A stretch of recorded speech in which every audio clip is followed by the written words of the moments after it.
Le compré a mis padres una mansión frente a la playa de $425,000 por su aniversario 50. Semanas después, mi cuñado señaló a mi padre, que temblaba, y gruñó: «Esta casa ahora es mía, lárguense». Entonces entré yo. Mi madre estaba llorando. Mi padre no podía dejar de temblar. Y un desconocido, parado en medio de la sala de su propia casa, gritaba que la casa ahora le pertenecía a él. Compré esa mansión frente a la playa para el 50º aniversario de bodas de mis padres. $425,000. Cerrado en silencio a través de mi abogada durante 6 semanas, sin discursos, sin cámaras, nada más que un juego de llaves de bronce y el sonido del llanto de mi madre cuando finalmente se las entregué el mismo día del aniversario. Recuerdo a mi padre parado en el umbral de esa casa, con la luz del sol reflejándose en el agua detrás de él, diciendo una y otra vez: «Lucas, esto es demasiado», como si de verdad creyera que existía una versión de demasiado, aplicable a 50 años de matrimonio. 3 semanas después, lo encontré temblando en el pasillo de su propia casa, mientras un hombre el doble de su tamaño le apuntaba con el dedo en la cara y le decía que empacara sus cosas y se largara. Me llamo Lucas Sinclair. Tengo 42 años. Esta es la historia de la peor hora en la nueva vida de mis padres en esa casa. Y la última vez que alguien les habló así. Había estado ahorrando para esto durante casi 6 años. En silencio, de la manera en que uno ahorra para algo que no está seguro de poder hacer realidad. Mis padres, Samuel y Judith Sinclair, habían pasado casi 5 décadas en una modesta casa de 2 habitaciones a 40 minutos tierra adentro. Mi padre trabajó 31 años como maquinista. Mi madre enseñó segundo grado durante 29 de esos mismos años, y ambos eran del tipo de personas que pagaban un auto en efectivo y jamás,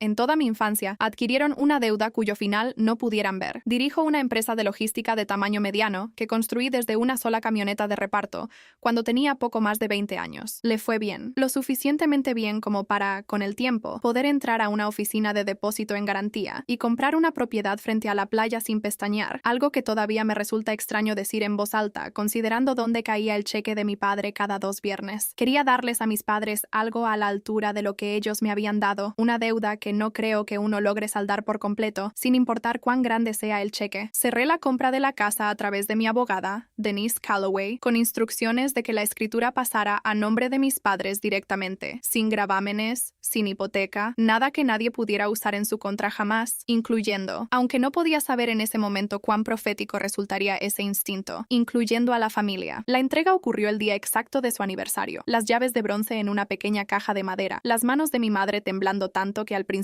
no pudo abrirla. Mi padre también lloró, aunque lo negaría si se lo preguntaran ahora. Sigue siendo todavía una de las mejores tardes de mi vida. Debí haber sabido que las cosas no seguirían siendo tan simples. Mi hermana, Fiona, siempre había tenido una relación complicada con el dinero de nuestros padres, no resentida por el hecho de que lo ganaran exactamente, sino perpetuamente convencida de que lo que tuvieran debía, por alguna lógica familiar no dicha, terminar fluyendo hacia ella. Se había casado con Gregory Voss 8 años antes, un hombre de sonrisa fácil y la costumbre de culpar a otros por cada proyecto fallido, y con los años, los dos habían desarrollado un talento particular para presentarse en la puerta de nuestros padres, justo cuando el dinero escaseaba. 3 semanas después de la entrega, Fiona llamó a nuestra madre, con voz alegre y casual. «Solo por unos días», dijo, mencionando que ella, Gregory y sus 2 hijos adolescentes querían ver la nueva casa. Mi madre, encantada, dijo que sí sin pensarlo 2 veces. Luego, dejó de llamar. Quiero contar un poco más sobre mis padres antes de seguir, porque el resto de esta historia solo cobra sentido si se entiende exactamente qué tipo de personas estaban paradas en ese pasillo. Mi padre, Samuel, pasó 31 años en el piso de una fábrica de piezas de precisión, el mismo taller todo ese tiempo, ascendiendo de aprendiz a supervisor de turno solo a base de asistencia y terquedad. Conservaba un único par de botas con punta de acero que mandó a resolar 4 veces en lugar de comprar unas nuevas, no por pobreza sino por una especie de principio que no entendí del todo hasta que tuve mi propio dinero y comencé a notar lo fácil que resulta desperdiciarlo. Mi madre, Judith, enseñó segundo grado durante 29 años en la misma escuela primaria y hasta el día de hoy me encuentro con adultos en el supermercado que la reconocen de un salón de clases de hace décadas y se les ilumina el rostro como si les hubiera dado algo que nunca superaron haber perdido. No eran, en otras palabras, personas que necesitaran ser rescatadas de malas decisiones. Eran personas que habían tomado casi solo buenas decisiones durante 50 años seguidos, lo cual es precisamente lo que hizo tan difícil de procesar verlos acorralados en su propio pasillo. No encajaba con quiénes eran. Ese desajuste, creo, es exactamente con lo que contaban Gregory y Fiona, la suposición de que 2 personas que habían pasado toda una vida siendo complacientes seguirían siéndolo bajo presión hasta el momento en que les costara todo. Debo mencionar también que esta no era la primera vez que Fiona y Gregory llegaban a algún lugar hogar con una historia y se iban con algo que antes no tenían. 2 años antes, habían tomado prestados $8,000 de los ahorros de jubilación de mis padres para lo que Gregory llamó un préstamo puente para una inversión en un concesionario de autos que nunca se materializó. Mis padres nunca volvieron a ver ese dinero y no me lo mencionaron hasta mucho después, avergonzados, creo, más por Fiona que por ellos mismos. Quiero ser honesto sobre cuánto tiempo me tomó darme cuenta. Pasaron 4 días antes de notar que no había tenido noticias de mi madre en su patrón habitual. Llamaba casi todas las noches alrededor de las 6, solo para conversar, un hábito que mantuvo desde que me mudé a los 18 años. Me dije a mí mismo que estaba ocupada atendiendo a sus invitados. Me dije que la visita de Fiona probablemente iba bien, que a veces las familias simplemente se absorben entre sí por unos días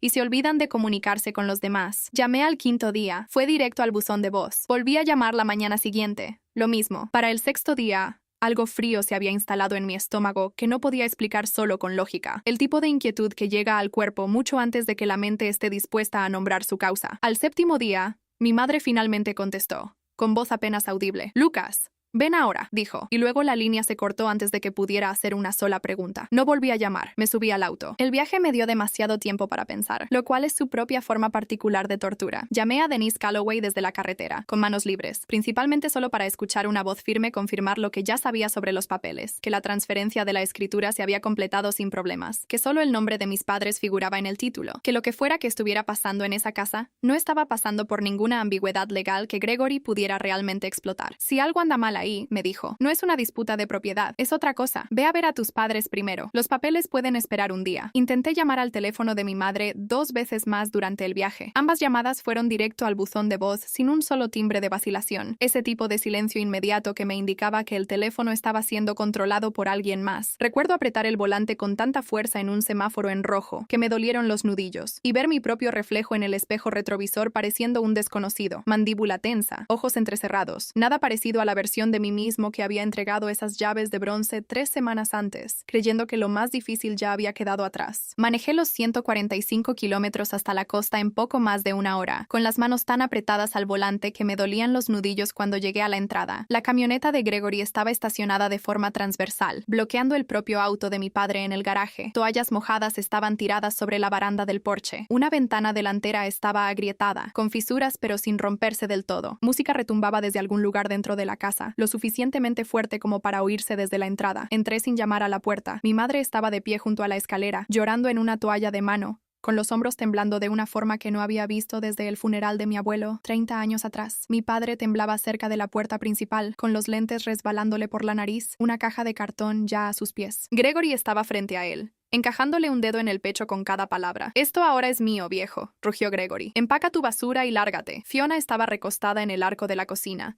bebiendo vino de una de las copas de cristal de mi madre, un regalo de bodas de 1974, algo que mi madre había usado quizás 4 veces en toda su vida, observando la escena como si fuera un programa de televisión levemente entretenido. «Padre, deja de hacer un escándalo», dijo sin siquiera mirarme todavía. «Ni tú ni mamá necesitan esta casa de todos modos». Gregory pateó una caja de cartón medio llena hacia los pies de mi padre, y el sonido de algo rompiéndose dentro. Después supe que era un juego de tazas de cerámica que mis padres habían comprado juntos en su luna de miel en 1974. Cortó la música como un disparo. Cerré la puerta principal de un golpe tan fuerte que las ventanas temblaron. La música se detuvo en algún lugar del piso de arriba. La expresión de suficiencia de Fiona desapareció en el instante en que se giró y me vio ahí parado. «¿De quién dijiste que era esta casa?», pregunté, con la voz saliendo mucho más tranquila de lo que sentía por dentro. Gregory forzó una risa, ya recalculando. «Lucas, mal momento, amigo». «No», dije, «el momento perfecto». Miré más allá de él, hacia los ojos hinchados de mi madre, enrojecidos y agotados, y luego hacia su muñeca, donde un anillo de moretones morados le rodeaba la piel justo encima del reloj. «La agarró», susurró mi padre, con la voz quebrándose de una forma que sinceramente nunca había escuchado en él en 42 años. Me dijo que actuara como un hombre si quería que me trataran como tal. Saqué mi teléfono y marqué al 911, con el pulgar firme, aunque el resto de mí no lo estuviera. «¿A quién estás llamando?», exigió Gregory, dando un paso hacia mí. «Estoy reportando allanamiento, intimidación a un adulto mayor, y lo que sea más que encuentren los oficiales cuando vean su muñeca». «No le harías eso a la familia», dijo Gregory, más cerca ahora, lo suficiente como para que pudiera oler cerveza en su aliento a las 4 de la tarde. Da un paso más y averígualo, dije. La voz de Fiona se quebró desde el arco. Lucas, nosotros somos tu familia. No, dije, sin apartar la mirada de Gregory. Mamá y papá son mi familia. Tú eres una intrusa que da la casualidad de compartir nuestro apellido, y ahora mismo ese es el único hecho relevante en esta habitación. El oficial Marcus Delaney y su compañera, la oficial Rita Vaughn, con 9 y 6 años en la fuerza del condado, respectivamente,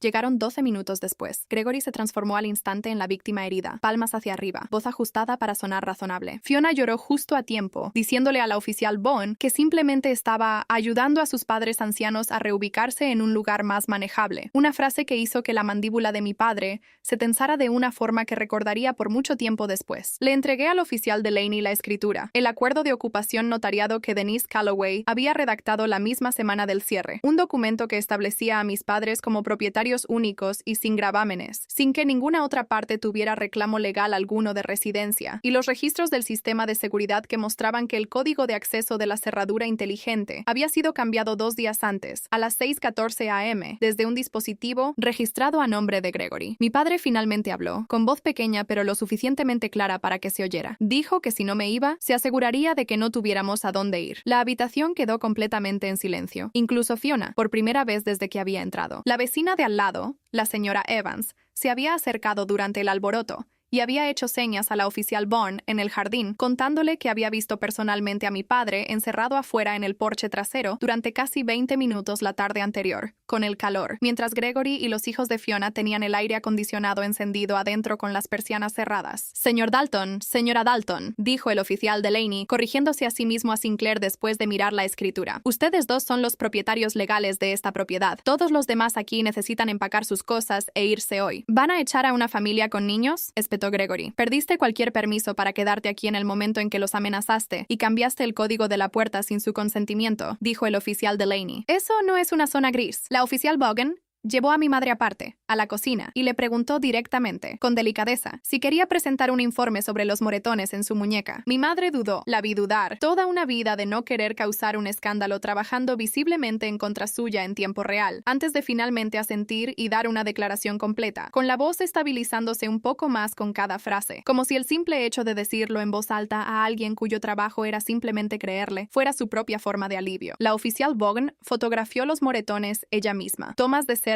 con una regla para dar escala. El mismo método que más tarde supe era práctica estándar para cualquier lesión que eventualmente pudiera importar en un tribunal. ¿Ha pasado esto antes?, preguntó en voz baja. No, dijo mi madre. No así. Siempre ha sido escandaloso. Nunca me había agarrado antes de hoy. La oficial Vaughn también anotó eso, palabra por palabra, en una pequeña libreta que no parecía necesitar mirar mientras escribía. Mientras Gregory y Fiona recogían sus cosas bajo la vigilancia de ambos oficiales, mis padres y yo recorrimos la casa juntos, y lo que encontramos en esos 20 minutos me hizo más daño que cualquier cosa que Gregory hubiera gritado. Las cañas de pescar de mi padre, un juego que él mismo había construido a lo largo de 3 inviernos después de jubilarse, metidas de cualquier manera en bolsas de basura negras en el garaje, como si fueran desperdicios. Las colchas hechas a mano de mi madre, una década de trabajo tranquilo por las noches, algunas más viejas que yo, empacadas en cajas con una tira de cinta adhesiva que decía donar, con la letra de Fiona. La ropa de Fiona colgando, sin ningún reparo, en lo que debería haber sido el closet principal de mis padres, toda una sección del dormitorio principal silenciosamente anexada en la semana anterior. Entonces mi padre encontró su vitrina de sombras militar, bajada de su lugar en la pared del estudio y dejada apoyada contra una caja de mudanza en el pasillo. Alguien había apilado una resma de papel de impresora directamente encima, con el peso presionando sus medallas de servicio, y doblada debajo de ellas, la bandera del funeral de su hermano mayor. La bandera de un funeral 38 años atrás que mi padre jamás, en toda mi vida, había permitido que nadie tocara sin guantes. Levantó la bandera con ambas manos, con cuidado, mientras el papel se deslizaba al suelo, y algo en su rostro cambió de una manera que solo puedo describir como una puerta cerrándose silenciosamente en algún lugar detrás de sus ojos. Se giró hacia Gregory, quien llevaba un bolso de lona hacia la puerta. Nunca más le vuelvas a hablar a mi esposa. Samuel, seamos razonables. Mi nombre es señor Sinclair, dijo mi padre, y no creo haber escuchado jamás ese tono particular en su voz en 42 años siendo su hijo. Luego se giró hacia Fiona, congelada cerca de las escaleras con una maleta en cada mano. Nunca más volverás a llamar a tu madre pidiendo dinero. Nunca más enviarás a tus hijos aquí esperando regalos. Y nunca dirás que los abandonamos, porque ustedes se hicieron esto a sí mismos. en esta casa, frente a oficiales que lo anotaron todo. Fiona se quedó ahí, inmóvil, como si las consecuencias fueran un idioma que jamás había tenido que aprender a hablar. Al atardecer, la camioneta de Gregory estaba cargada en la entrada. Los dos hijos adolescentes sentados en silencio en el asiento trasero, claramente conscientes de que algo había salido muy mal aunque no les hubieran explicado los detalles. Gregory murmuró, mientras cargaba la última caja, que estaban atrasados con la hipoteca en su casa. ¿Cuánto atrasados?, pregunté. Fiona le lanzó una mirada lo suficientemente afilada como para sacar sangre. Él no dijo nada. Todo salió a la luz en las semanas siguientes, a través de un amigo en común, y luego confirmado por las propias averiguaciones de Denise Calloway, una vez que se presentó la petición formal al Tribunal de Familia para una orden de no contacto. Gregory había sido despedido de su puesto en una empresa regional de arrendamiento de equipos 4 meses antes, tras una investigación interna por fraude relacionada con facturas de mantenimiento falsificadas. El negocio de decoración de casas de Fiona, del cual publicaba constantemente fotos brillantes de habitaciones que nunca había terminado de facturar a sus clientes, era, según 2 demandas separadas de reclamos menores en su contra, en su mayoría facturas sin pagar